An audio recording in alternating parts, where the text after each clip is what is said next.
sublime gracia del Señor. Continuamos con nuestra serie de enseñanzas sobre las doctrinas de la Confesión de Fe de Londres de 1689. La primera que estamos estudiando es inspiración plenaria y verbal de la Escritura. Y ya vimos dentro de eso, pues, porque era necesario, ya que estamos comenzando, y sobre todo para las personas nuevas, que es ortodoxia. Sí, es lo que se conforma al dogma de una religión, que es un dogma, una verdad innegable. Es una verdad innegable, algo que nosotros no estamos dispuestos a discutir ni a debatir. En este caso, para nosotros es un dogma la inspiración plenaria y verbal de las Escrituras. Es un dogma. Nosotros no aceptamos, como lo vamos a ver hoy, nuevas revelaciones, palabras proféticas, sueños. No lo aceptamos. Porque la Biblia es clara. La Biblia es clara, es contundente. Entonces nosotros no estamos dispuestos a negociar eso.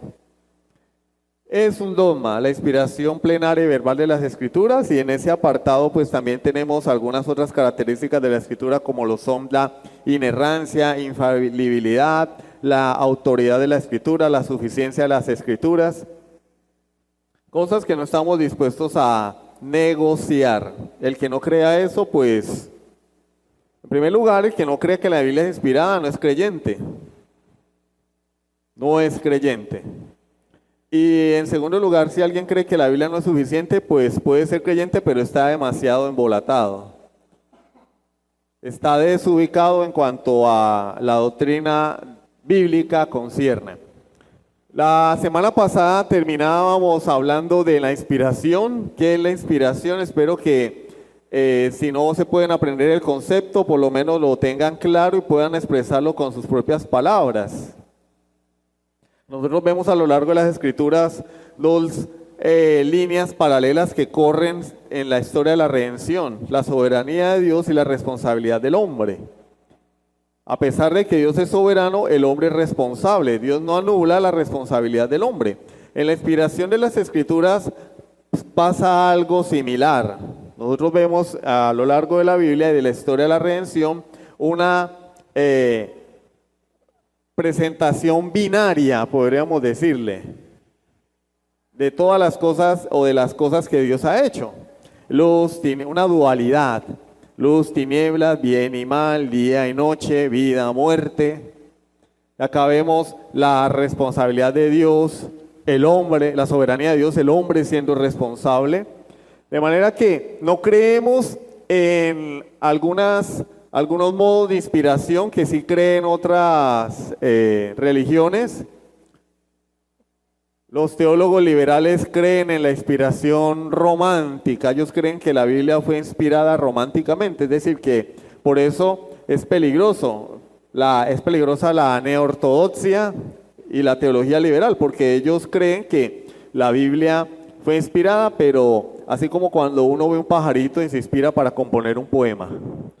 Ellos niegan que la Biblia sea la palabra de Dios. Ellos niegan que la Biblia sea la palabra de Dios, y pues eso da lugar a cualquier tipo de enseñanza, ¿no? Si yo digo que la Biblia no es inspirada por Dios, pues yo me puedo inventar cualquier cosa e interpretarla a mi antojo. Ellos creen en la inspiración romántica. Hay algunos que creen en la inspiración mecánica, es decir, el escritor, el autógrafo, solamente era un autómata. Solamente era un muñeco, un robot. Y Dios le decía: tienes que escribir esto, como cuando un gerente le da un dictado a la secretaria, ¿no? Por favor, mira, Juanita, hazme este favor, escríbele al proveedor Luis, que necesito esto, y la secretaria se limita solamente a escribir y ya. Pero ella no tiene absolutamente nada que ver. Lo mismo que hace ella lo pudiera haber hecho otra persona, o lo puede hacer uno le edita también a Word, al WhatsApp, y ellos lo que hacen es transcribir lo que uno dice. Meramente transcriptores, no. Nosotros creemos en la inspiración orgánica.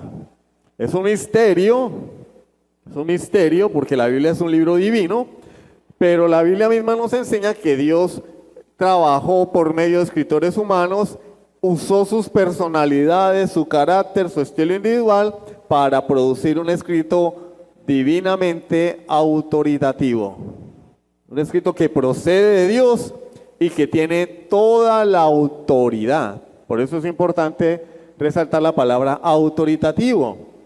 Y hoy vamos a hablar de eso un poquito, si el Señor nos lo permite. Autoritativo e inerrante, porque la Biblia no contiene errores. La Biblia no se equivoca. ¿Sí? La Biblia no se equivoca, no contiene errores. Muchas son las personas que se levantan a atacar la Escritura diciendo que tiene errores y no lo pueden demostrar. La Biblia tiene errores. ¿Cuáles son los errores de la Biblia? No, pero es que en un evangelio dice una cosa, en el otro dice otra, respecto a la misma historia. Y pues por eso se llaman evangelios sinópticos. Mateo, Marcos y Lucas describen la biografía de Jesús, hechos de Jesús, pero cuando son pasajes paralelos, desde diferentes perspectivas, resaltando cosas diferentes. Pero no quiere decir que se contradigan o que a un texto le falte información, no. Recordemos que la Biblia es un libro que tiene un único autor y se llama el Espíritu Santo. Entonces lo que yo hago es complementar la información de los 3 evangelios para tener un panorama más completo. ¿Y por qué el evangelio de Juan no? Porque el evangelio de Juan no es sinóptico. El evangelio de Juan nos presenta una doctrina, la doctrina de la deidad de Jesucristo. Los otros evangelios son un resumen, ¿sí?, una biografía de la vida y hechos de Jesús. El evangelio de Juan no, sí tiene algunos hechos de Jesús, pero el evangelio de Juan tiene un tema y es la divinidad de Cristo. Entonces por eso el Juan no es sinóptico, los otros 3 sí. Dios guió a los hombres. ¿Recuerdan la palabra que vimos? Vimos 2 palabras, teoneustos, que significa Dios exhalada. Inspirada no es absorber aire, sino en este sentido es expulsar. Así como hacen los que soplan el Espíritu Santo en las iglesias y los charlatanes esos. Bueno, pero Dios exhaló su palabra, teoneustos, pero la palabra que está en 2 de Pedro 1:21 es la palabra feromeno, que significa ser llevado, cargado, movido. Y esa es la palabra que teníamos en Hechos 27:15, cuando el barco donde iba Pablo a la isla Malta, naufragó. Fue azotado por el viento y comenzó a ser llevado por el viento. Ellos dicen allí textualmente, nos dejamos llevar. Nos dejamos llevar. Eso es lo que hace la palabra de Dios, lo que hace Dios, perdón, el Espíritu Santo.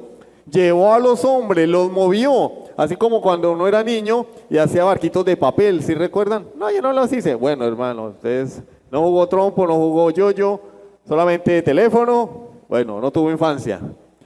Cuando uno era niño y agarraba los carritos, hacía carritos de madera o dañaba los de plástico y les hacía una cuerda y los amarraba y empezaba a darles vueltas por todo lado, uno llevaba el carro. El barquito de papel en el agua lo ponía uno en el tanque, en el lavadero, en un platón con agua. ¿Y uno qué hacía? Uno lo soplaba para que el barquito se fuera hacia donde uno quería. De hecho, habían algunos que hacían hasta carreras de barquitos. Ese es el significado de la palabra. Soplar, ¿sí? Dios sopló y estos hombres se dejaron llevar. Dios los movió. ¿Los movió qué? A escribir lo que Él había determinado. Lo que Él había designado. Pero no quiere decir que Él les haya dictado las palabras al oído, sino que más bien los llevó a que escribieran su palabra valiéndose de sus habilidades, de su carácter, de sus características, de su inteligencia. Por eso nosotros leemos los diferentes libros de la Biblia y, valga la redundancia, son diferentes. Son diferentes. ¿Sí? No es lo mismo leer el Pentateuco que leer los libros de los reyes. Son históricos. Que leer los 2 libros de Samuel. son históricos, pero hay diferencias allí. Cuando uno lee, hay diferencias en estilo, expresiones, palabras. No es lo mismo leer las cartas de Pablo que leer las cartas de Juan. Hay diferencias de estilo, de palabra, de carácter, pero todas tienen un único tema: Jesucristo y su plan de redención. Entonces Dios hizo que estos hombres escribieran su palabra sin afectar las características de la persona. Sin afectar las características de la persona. De manera que lo que ellos escribieron resultó ser lo que a ellos se les antojó. No, resultó ser la verdad. La verdad. ¿Por qué? Porque no la escribieron ellos, no procedió de su corazón ni de su mente. Procedió del corazón de Dios, pero Dios los utilizó a ellos. Dios los utilizó a ellos. Como cuando uno deposita agua en una regadera y va a regar las maticas. ¿Quién es el que está haciendo la obra? Yo. Pero la regadera es una herramienta que yo utilizo para llevar a cabo mi propósito. Y yo utilizo la regadera y utilizo los huequitos que ella trae en su boquilla para dispersar el agua como yo quiero hacerlo. Pero el autor soy yo.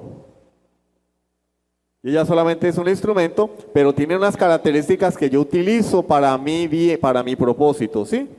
Podría utilizar una taza y también lo puedo hacer con una taza. Puedo utilizar una jarra con una boquilla, ¿sí? Y el agua va a salir en un chorrito. Yo utilizo una, otra, pero en última instancia yo soy el que está proporcionando el agua y regando las maticas, y ellas son instrumentos con características diferentes. Yo no le voy a, no, es que el agua tiene que caer en chorrito, entonces le voy a tumbar la boquilla a la regadera. Pues para eso utilizo una jarra. ¿Sí? Las ilustraciones siempre se quedan cortas, pero es una idea que nos puede servir para entender un poquito. La inspiración implica dos características, como lo dice el título de nuestra lección. Es plenaria y es verbal. ¿Qué significa que la Biblia es inspirada de forma plenaria? Pues plenaria viene de plena, ¿no? Pues no hay que tener un doctorado en física cuántica, ni ser graduado de Harvard para saber que plenaria viene de pleno. Que desde Génesis hasta Apocalipsis, la Biblia plenamente, completamente ha sido inspirada por Dios. No hay un libro de la Biblia, de los 66 libros, no hay uno solo que no sea inspirado por Dios. No hay un párrafo de la Biblia que no haya sido inspirado por Dios. Por eso nosotros, acá tengo que hacer, es sobre el tema, pero voy a hacer como un pequeño paréntesis. Nosotros usamos la Biblia que utiliza el texto griego del Nuevo Testamento, el texto mayoritario, texto recibido, texto bizantino. ¿Por qué? ¿Por qué? Porque los otros textos, el códice sinaítico, el texto alejandrino, códice sinaítico, códice vaticano, son textos que tienen mutilaciones. ¿Cómo así? No tienen primera de Juan 5:7, no aparece allí. Juan capítulo 8 aparece un comentario al pie de página diciendo que ese texto no es inspirado, que fue añadido.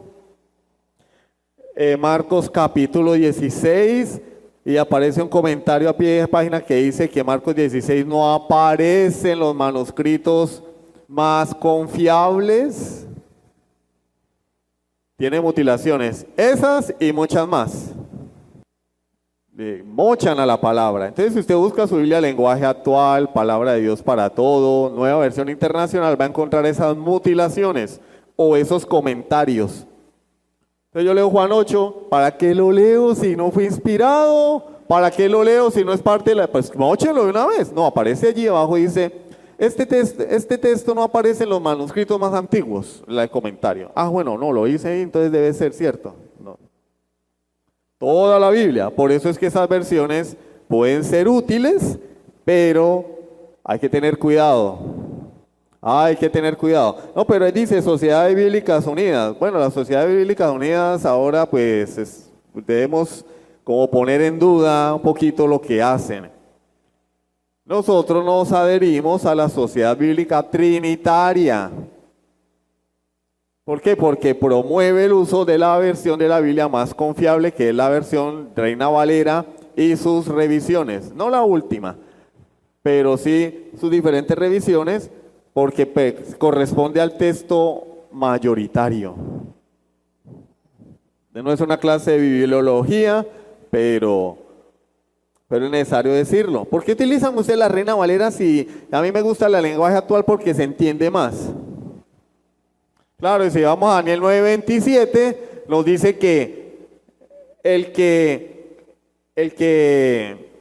se hizo cesar la ofrenda e hizo un pacto con muchos es el anticristo. Y lo dice así, un rey malvado. Ahí lo dice, literalmente, un rey malvado. Hará un pacto con muchos. Pero no es un rey malvado porque el tema es el Mesías, la llegada del Mesías. Entonces, esa es la razón. Toda la Biblia, desde Génesis hasta Apocalipsis, es palabra de Dios. Eso tiene implicaciones, ¿no? Ya las vamos a ver. Mateo 5:18. ¿Quién lo tiene? Mateo capítulo 5, versículo 18. ¿Quién lo tiene? ¿Yo? ¿Quién dijo ya? Edwin. ¿Hasta que qué? Hasta que pasen el cielo y la tierra, hermano. La palabra de Dios, la ley de Dios, los mandamientos de Dios, los preceptos de Dios, nunca van a pasar hasta que se acaben todas las cosas. Y el Señor lo dice en otra ocasión, cielo y tierra pasarán, mas mi palabra no pasará. Usted y yo nos vamos a morir y la palabra de Dios va a seguir vigente. El que diga lo contrario es porque no le ha amanecido. No le ha amanecido, está más perdido que Adán el día de las madres. No entiende. La inspiración de la escritura es verbal. ¿Qué significa verbal?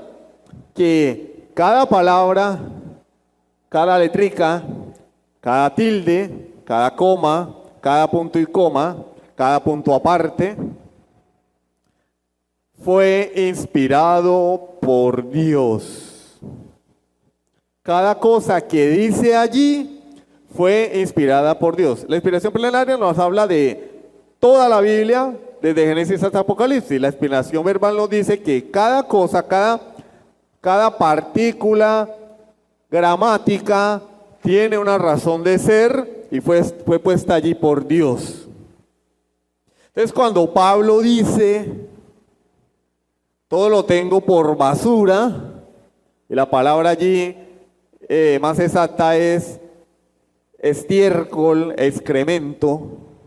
Cuando él dice eso, es porque Dios lo dijo. Porque Dios lo dijo. Cuando la Biblia dice en Gálatas, si alguien viene predicando otro evangelio diferente al que os hemos enseñado, sea anatema, y el significado de la palabra anatema allí es maldito, Dios lo dijo. Cuando Pablo en Filipenses dice que los que predican un evangelio diferente son perros, no es que Pablo, lo que pasa es que Pablo era duro. En cambio Juan es el apóstol del amor. Y por eso Juan no habla así. No, Juan no habla así porque Dios no le dijo que hablara así. Pero a Pablo, Dios le dijo que tenía que llamar perros a todos aquellos que tuercen el evangelio, a los falsos apóstoles, a los judaizantes, a los del evangelio de la prosperidad, a todo aquel que predica otro evangelio. Y la implicación es, ¿quién soy yo para rebajar ese mensaje? ¿Quién soy yo para rebajar ese mensaje? Cuando Juan el Bautista le dice generación de víboras a los judíos, es porque Dios quiso decir allí generación de víboras. No es porque el escritor era un maldiciente, tenía un vocabulario muy bajo, soez, poco refinado y mantenía insultando a todo el mundo. No, cuando Juan dice generación de víboras y el evangelista lo escribe, es porque Dios quiso que nosotros viéramos eso allí. No fue que Dios se equivocó o el que lo escribió exageró. Gálatas 3:16, y es tan importante esta característica de la Biblia, Gálatas 3:16, que una sola palabra puede cambiar no solamente el sentido del texto, sino toda una doctrina. Gálatas 3:16, ¿quién lo tiene? A Abraham fueron hechas las promesas. Pablo, ¿sí?, está trayéndonos a la memoria el pacto de Dios con Abraham. Y él dice, a Abraham fueron hechas las promesas y a su simiente. El Señor le dice a Abraham, en tu simiente. Y Pablo dice, a su singular, no sus simientes. O sea, Pablo está diciendo, es que la simiente de Dios no es el pueblo de Israel, la simiente de Dios es Cristo, porque Dios está hablando en singular. ¿Y cuál es la diferencia? Una S. Sus. Por una letra. Y Pablo hace la aclaración, es que Dios no dijo a sus, Dios dijo su simiente. Singular. Y eso afecta toda la doctrina de salvación. Una letra. Una sola letrica. Es la importancia de el intérprete, el estudiante de la Biblia. Por eso ese cuento de, no pues, me tocó predicar hoy, vamos a ver dónde cae. ¡Tin! ¡Ay, me cayó ahí! Bueno, ¿cómo que me cayó ahí? No, yo tengo el don de ciencia, hermano. Yo no necesito estudiar la Biblia. Yo abro la Biblia y el Señor me habla. Son bobadas, tonterías. Es que yo tengo que meterme de cabeza en este libro para saber de la forma más correcta lo que Dios quiso decir. Para no ir a torcer la Biblia, porque Pablo está haciendo la aclaración. Una sola letra puede cambiar toda la doctrina de salvación. Una sola letra, la S.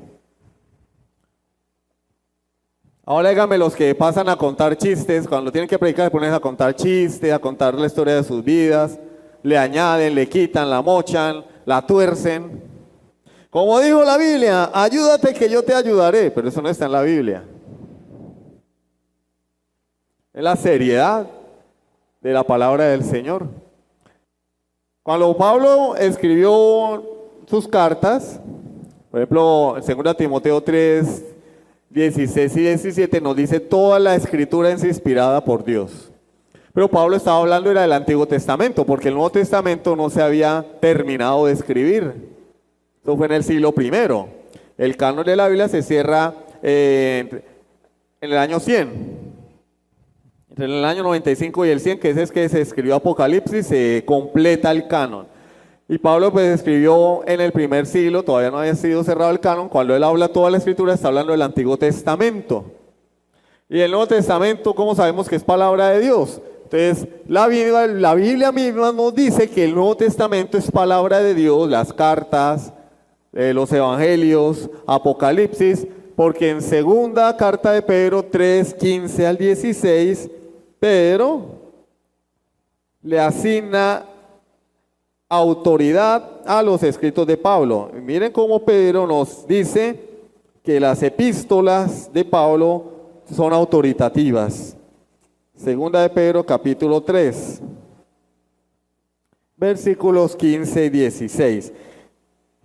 Y tened entendido que la paciencia de nuestro Señor es para salvación, como también nuestro amado hermano Pablo según la sabiduría que le ha sido dada, os ha escrito, casi en todas sus epístolas, hablando en ellas de estas cosas, entre las cuales hay algunas difíciles de entender, pero apóstol de Jesucristo, que recibió la revelación de Dios para escribir su palabra, no dice que los escritos de Pablo son difíciles de entender, y la gente hoy en día agarra eso y dice, a mí me parece que acá dice, eso es una falta de respeto con la Biblia. Bueno, no, yo leo eso y a mí me parece, no, a mí me parece nada, pero está diciendo, hay algunas cosas que son difíciles de entender, hay que dedicarles tiempo para poder entender, y la gente hoy anda como que, bueno, no, pues yo leo la Biblia y ahí el Señor me habla, y a mí me parece que ese texto, a mí me parece que el ladrón de Juan 10 es el diablo. ¿Por qué? Porque el diablo vino a matar, a robar y a destruir. ¿En serio? Y no nos tomamos el trabajo de leer el capítulo completo para ver si por ahí aparece Satanás asomado. Y resulta que no aparece por ninguna parte. Entonces el ladrón no puede ser Satanás. No, pero la Biblia dice que Satanás es ladrón. Bueno, Satanás es ladrón.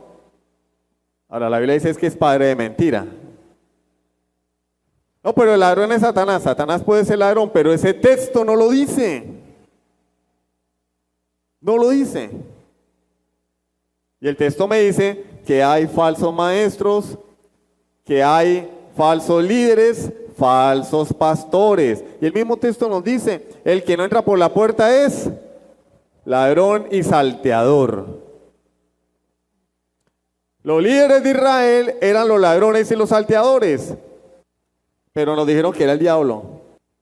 Hay cosas en la Escritura que hay que dedicarles tiempo, y eso es lo que está diciendo Pedro. ¿Qué más dice? Entre las cuales hay algunas difíciles de entender, las cuales los indoctos es una persona ignorante. Ser ignorante no es pecado. Todos nosotros somos ignorantes en alguna cosa. Lo malo es ser ignorante y pretender saber. Ser ignorante a propósito, ¿sí? Una persona ignorante a propósito es aquella que se le presenta la verdad y dice, no, yo no creo eso. Una persona ignorante que desea aprender es aquella a la que se le presenta la verdad y dice, oiga, sí, yo no sabía eso, aprendí algo hoy, eso. Ser ignorante no es malo, lo malo es ser ignorante y pretender saber. No, hermano, yo creo que usted está equivocado. Nos dijo una muchacha una vez, no, hermano, el ladrón es Satanás. Hermana, pero mire el contexto. Jesús dice esto, el tema del texto es este, no puede ser Satanás el ladrón, no. ¿Por qué usted piensa que es Satanás? Porque a mí toda la vida me dijeron que era Satanás. Y yo creo que es Satanás. Ah, bueno, pues si es así no hay nada que hacer, hermana. Como el que dice, yo soy católico, apostólico, romano y yo voy a morir católico, apostólico, romano. ¿Por qué? Porque a mí mi mamá era católica, mi abuela era católica, yo voy a morir así. Bueno, pero eso no es un argumento. Eso no es un argumento. Se rechazan la Escritura. Los indoctos inconstantes tuercen. Las cosas difíciles de entender son torcidas por aquellas personas que no tienen conocimiento y que no quieren aprender. Inconstante, el que hoy está, mañana no está. Como también las otras escrituras. Miren, Pedro está diciendo, Pablo escribió esto. Las cosas que Pablo dice las tuercen, pero también tuercen las otras escrituras. Las otras. Está diciendo que lo que Pablo escribió es parte de las escrituras, que es revelado por Dios, que es inspirado por Dios. Porque el mismo Pedro que está diciendo esto es el mismo Pedro que dice que la escritura no es de interpretación privada, sino que los santos hombres de Dios hablaron siendo inspirados por el Espíritu Santo. Pedro está otorgándole el atributo de inspiración a los escritos de Pablo. Y por eso podemos estar confiados y seguros que en el Nuevo Testamento encontramos la palabra inspirada de Dios. No fue que un día Pablo dijo, venga, ¿yo qué voy a hacer? No, yo voy a dejar un legado, voy a escribir tantas cartas para que todo el mundo sepa quién soy yo. No, Dios lo utilizó, Dios sopló para que su palabra fuera escrita. Entonces ya hablamos de la inspiración. Vamos a hablar de una de las características de la Escritura, la autoridad. ¿Creemos en la inspiración de la Biblia? Sí. La mayoría de personas son cognitivamente, son fieles a la inspiración de la Escritura. Ellos dicen, sí, la Biblia es inspirada. No, la Biblia es la palabra de Dios. Si yo le pregunto a ustedes acá, yo creo que nadie va a decir que no. No, la Biblia no. Que alguien diga, no, la Biblia no es inspirada. No, todo el mundo va a decir que sí. Bueno, de eso podemos sacar una deducción lógica. Si la Biblia es inspirada por Dios, si la Biblia es la palabra de Dios, entonces la Biblia tiene ¿qué? Autoridad. Autoridad. Es como cuando un papá le dice a un niño, hijo, lávate los dientes. Y el niño, ¿y por qué lo tengo que hacer? Ustedes entenderán, ¿no? No quiero. Y el papá, ¿y por qué? Y el papá le dice, porque yo lo digo. Claro, yo sé que hoy en día los papás no hacen eso, ¿no? Se van a llorar. Ay, van al psicólogo. Ay, me estoy traumatizado, mi niño me contestó. En mi época, cuando los hombres eran más hombres que en esta época, no estoy diciendo que ustedes no lo sean, lo que estoy diciendo es que el mundo promueve eso, ¿no? Que la deconstrucción de la masculinidad. Pero en mi época, cuando los hombres, y no hablo de que es que yo soy el superhombre, no, hablo en nuestros papás. Nuestros papás, que tenían un concepto más coherente de la masculinidad, uno les contesta, ¿y papá, y por qué? Porque yo lo digo. Y si uno era un poquito más testarudo, ¿y por qué? Porque yo soy su papá. Usted me tiene que hacer caso. ¿Quién hablaba? El papá. No, lo dijo mi papá. Lo dijo mi mamá. Hay que hacer caso.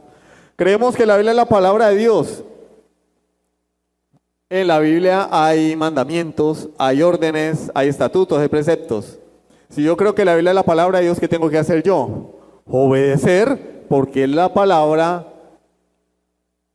entre comillas, de nuestro papá. Entiéndase, Dios, de nuestro Padre. Él ha hablado. Por eso le digo que cognitivamente somos fieles a esta doctrina, pero en la práctica no. Porque Dios dice, haz esto y no lo hacemos. Le encontramos la comba al palo, como se dice coloquialmente. Entonces, si la palabra de Dios es inspirada, ella es la autoridad máxima del creyente, la máxima autoridad del creyente. No, pero es que yo escuché en enlace que Cash Luna dijo, la máxima autoridad del creyente. Pero es que a mí el pastor de la iglesia donde yo vengo me enseñó la máxima autoridad del creyente. Una hermana me dijo a mí así un día. Ay, pero pastor, es que el fulano de tal en la otra iglesia me enseñó otra cosa. Esa es la máxima autoridad del creyente. Punto. Fin de la discusión. ¿Cuál es el fin de todo debate cristiano? La palabra. Ahí acaba el debate. La palabra dice esto, punto. Ella es la autoridad. Si la Biblia es la máxima autoridad del creyente, no estamos autorizados a añadirle ni a quitarle, porque Dios ha hablado. Entonces el papá le dice a uno, le decían a uno, mijo, vaya, hágame un favor, vaya y me compra medio kilo de carne blandita para asar. ¿Sí? Y yo iba y, ¿tiene carne de asar? No, tengo de segunda, o sea, sobre barriga, ¿cuál es la que le gusta a la hermana Sandra? Pecho, sobre barriga, pecho. Chocosuela, bueno, la chocosuela también es blandita y sirve para asar, ¿no? Ah, trae suela de zapatos, sí, como un caucho. Entonces, tengo esa. Yo decía, pues toda la carne es igual. Vea, llévale esa. Bueno, deme medio kilo de sobrebarriga. Y yo le llegaba a mi papá con el medio kilo de sobrebarriga y, ay, hermano. Se iba para el psicólogo porque no aguantaba. No. Se armaba la de San Patricio. Mínimo un regaño, esos regaños que lo ponen a uno por el suelo, le bajan la autoestima, lo destruyen a uno. Y va y me cambia esa carne porque yo a usted le pedí, fue carne blandita para asar. ¿Qué quiere? Que se me caigan los dientes masticando eso. ¿Y qué tenía que hacer yo? Ir a la carnicería y decirle al Señor, ay Señor, qué pena con usted, pero es carne de primera, carne de azar. No, es que no hay, entonces devuélvame la plata. Pasar la vergüenza. ¿Por qué? Porque hice lo que no se me mandó. Porque le quité al mandamiento. ¿Cuál era el mandamiento? Carne de azar. Y yo le quité la palabra azar y dije, no, carne es carne. Yo era chiquito, era un niño. Carne es carne, eso es lo mismo. No. Carne de azar, hermano. Y cuando Dios dice en su palabra, esto es esto, blanco es blanco, negro es negro, yo no estoy autorizado para quitarle ni añadirle. No estoy autorizado. Entonces, si la Biblia es inspirada por Dios, yo estoy obligado a obedecerla, a recibirla en su totalidad. Mire, toda la Biblia es inspirada por Dios, inspiración plenaria, de Génesis a Apocalipsis. Si es la palabra de Dios, tiene autoridad. Si ella tiene autoridad, entonces de Génesis a Apocalipsis yo tengo que reconocer que son los mandamientos de Dios. No, es que ese pedazo a mí no me gusta. Uno no lo dice, pero lo piensa, ¿no? Es que no, hermano, mire, el hecho de que yo sea ignorante no quita la verdad. No quita la verdad. Entonces, bueno, ¿cómo funcionan los bombillos? Entonces uno presiona un interruptor y a través de los hilos de cobre o de aluminio pintado, que le venden a uno y le dicen que es cobre, fluyen los electrones de átomo en átomo. Eso se llama la excitación de los electrones. Empiezan a moverse, a saltar de átomo en átomo. Y así se produce la luz. ¿Sí? Ese es el fenómeno real. Bueno, hay mucho más que explicar, pero solamente quiero mencionar el asunto. Pero está alguien que dice, no, yo no veo electrones, qué electrones ni qué nada, yo solamente prendo los botones y se prende la luz. Yo no creo en los electrones. Para mí eso no existe. Hombre, el hecho de que yo sé que una persona sea ignorante y no entienda algo, no quiere decir que ese algo no sea una verdad. El problema no está en la realidad, el problema lo tengo yo, que tengo un corto entendimiento o soy ignorante. Ya les dije, ser ignorante no es malo, lo malo es ser ignorante y pretender saber, o ser ignorante y no querer entender la verdad. Quedarse en la ignorancia, ser ignorante a propósito. No, yo tengo que entender que hay un fenómeno que yo no sé, yo no sé cómo funciona, pero debe ser verdad. Explíquemelo para poderlo entender. Hay personas que dicen, no hermano, a mí en la iglesia de donde yo vengo, a mí eso no me lo enseñaron, entonces lo que usted me está diciendo es mentira. Hermano, pero tómate el tiempo de escuchar, medita, pídele al Espíritu Santo que te hable, vea la Escritura, sin prejuicios, con un corazón sincero y dispuesto, y dile a Dios, Señor, si esta es la verdad, háblame. No, eso es mentira lo que usted me dice, porque a mí no que me hablaron de la predestinación. Pero no nos hablaron de la predestinación, hermano, porque el tema era el billullo, la platica, la prosperidad. Y sigue uno hoy en día escuchando las predicaciones de el Señor murió por nuestras enfermedades. Vaya, miren la cantidad de enfermos que hay, hombre. Y escuchan a un predicador, porque ahora es predicadora, ¿no? Yo no sabía que de Cristín de Clario, ¿cierto? Ella es pastora, de cantante a pastora, pero como es cantante y nunca estudió la Biblia, ahora es pastora y predica burradas, tonterías, babosadas. Y entre las babosadas que dice, ella dice que el cristiano no se puede enfermar porque Cristo murió por nuestros pecados. Y yo pregunto, una pregunta lógica y sencilla. Yo sé que muchos se ofenden por esto, pero no, es la verdad. ¿Y en cuarentena qué pasó? ¿Qué pasó en la cuarentena? Si eso fuera verdad, Maldonado no hubiera cancelado sus presentaciones en cuarentena. El hombre canceló sus giras en cuarentena porque le dio miedito del COVID. Hubiera sido una ocasión excelente para, vea hermano, los hospitales saturados, la gente muriéndose. Porque todo era parte del plan, ¿no? No voy a profundizar en eso porque después pasa algo. Toda la parte del plan. Pero, hombre, ¿cuántas personas murieron por COVID en cuarentena? ¿Y dónde estaban los sanadores? Los falsos maestros de la prosperidad, los milagreros. ¿Dónde estaba Cash Luna? ¿Dónde estaba Cristín de Clario, que ella dice que si uno confiesa se sana? Que uno no se sana es porque no tiene fe. Hubiera sido una ocasión excelente para demostrar el poder de Dios. ¿Por qué no lo hicieron? Porque son unos charlatanes, mentirosos. Pero como somos idólatras, no, a Cristín de Clario no me la toque. No, usted se metió con mi mamá. No me toque a Cash Luna, hermano, porque se las ve conmigo. A mí no me toque a Jesús Adrián porque se las ve conmigo, hermano. No, hermano. Yo solamente tengo que adoptar esa postura cuando me toquen a Dios, punto. Sea Dios veraz, todo hombre mentiroso. Pero somos idólatras. Que creemos que porque una persona agarra un micrófono, canta y vende discos, es una autoridad. Muchos de esos no saben ni dónde están parados, hermano, ni leen la Biblia. Porque si leyeran la Biblia no tendrían tiempo para cantar, para grabar discos, para hacer giras. ¿Ustedes creen que les queda tiempo? Hermano, si no les queda tiempo a muchos de ustedes de estudiar la Biblia, le va a quedar tiempo a una persona que mantiene de país en país, viajando, cantando, haciendo conciertos, grabando discos, dando entrevistas. ¿Creen que les queda tiempo de estudiar la Biblia? Y cuando lo entrevistan salen a decir burradas. Pero la gente ahí, ay, habló Jesús Adrián, debe ser verdad, sí, no, como dijo Jesús, como dijo Alex Campos, no, sí debe ser verdad lo que él dijo, sí, claro. Hermano, ya tienen predicando a... ¿Cómo es que llama ese que convirtió? Ay, Yankee ya está predicando. Ya predica. ¿Por qué? Porque dice, no, el hombre tiene fama. Vamos a ponerlo a predicar para que la gente venga. ¿A qué? A ver al hombre. Y posiblemente ni sabe dónde está parado. No estoy diciendo que no sea cristiano.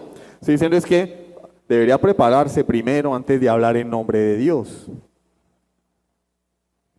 La Biblia es un banquete, no un buffet. ¿Qué es un buffet? Un buffet, los que han ido a un buffet, va uno allá, agarra una bandejita, pone los platos y va pasando y dice, no me gusta la carne molida, écheme carne mechada, arroz, bastante, poquito, ensalada, ¿de qué la quiere? No, yo quiero ensalada, écheme ensalada de César, ensalada rusa, ensalada con remolacha. No, esta no me la eche, esta no. ¿Quiere huevitos de codorniz? No, de codorniz no.